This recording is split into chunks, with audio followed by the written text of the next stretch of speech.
Breaking news right now from Oakland County, where we are learning that longtime county executive Brooks Patterson has passed away. In March, he announced that he was diagnosed with stage 4 cancer. He served as the Oakland County prosecutor for 16 years until he was elected as county executive in 1992. This morning, we are remembering the longtime county executive. Everybody in this room's heard me brag about Oakland, but I mean everything I say. It's a beautiful county. The citizens, we have this special relationship. It was a relationship he fostered for decades. Lewis Brooks Patterson first rose to prominence as a local attorney. A 1972 fight over forced busing put him in the national spotlight and propelled him into the Oakland County Prosecutor's Office. This was just not an isolated bond hearing off here someplace in space. The public in this state is fed up with the obvious level of violence. He was a brash, bold, law and order conservative. Patterson fought to shut down porn shops and launched a petition drive to bring back the death penalty.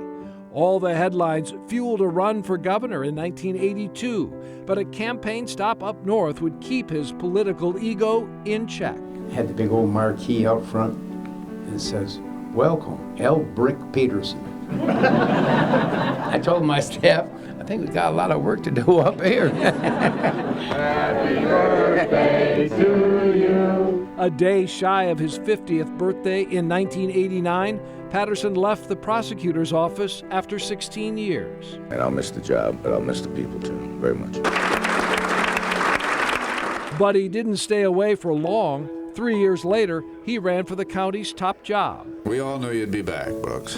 We all knew you'd be back. And what a comeback. Patterson went on to win 7 remarkable terms, partly because he was a fierce competitor. There's a rule in his handout here that says you're not supposed to do that. But mostly because voters liked the way he ran one of the most affluent counties in the country.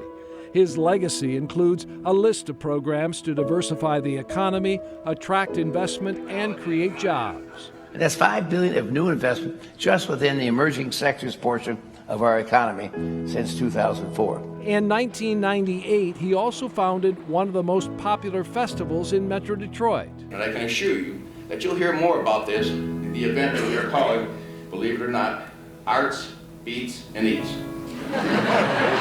But all of his success did not come without controversy.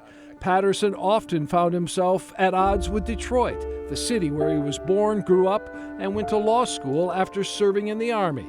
Some of his off-the-cuff comments were polarizing and sparked legendary feuds. We have asked for a public apology from Mr. Brooks Patterson. For them to try to find a racial component is a reach. Mr. Bolger? No, I don't. Look at the look on Well, isn't that a little over the top? Yeah, I want it to be. Thank you very much.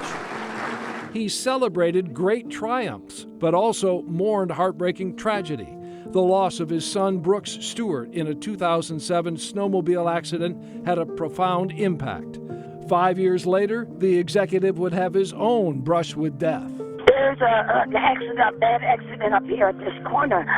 Oh, Jesus. It was Patterson and his driver hit head-on. Doctors told his family to brace for the worst. We all knew that you weren't going to make it. The medical staff gave you a 3% chance of survival. 3%. But he battled his way back against those odds and became a powerful opponent in the fight to change Michigan's no-fault auto insurance.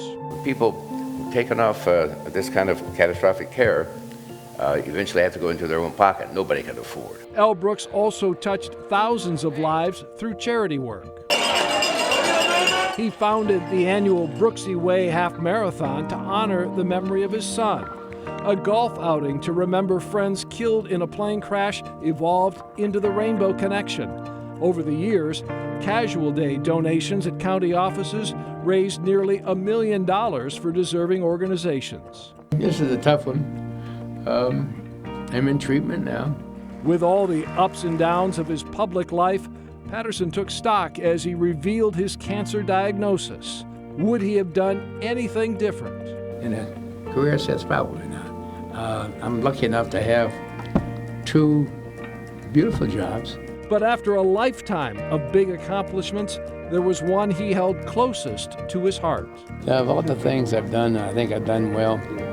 I was a good father. And that's corny, but it's true. I've been blessed, really am.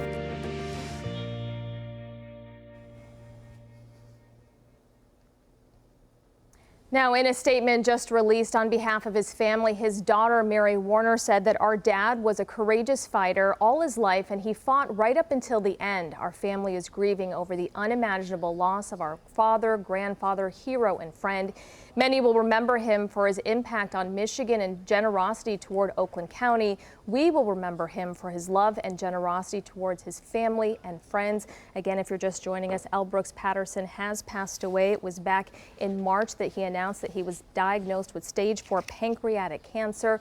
Again, we are just getting the news that at 5:30 this morning he passed away at his home in Independence Township. Of course, we'll stay on top of this breaking story throughout the day, on air and online.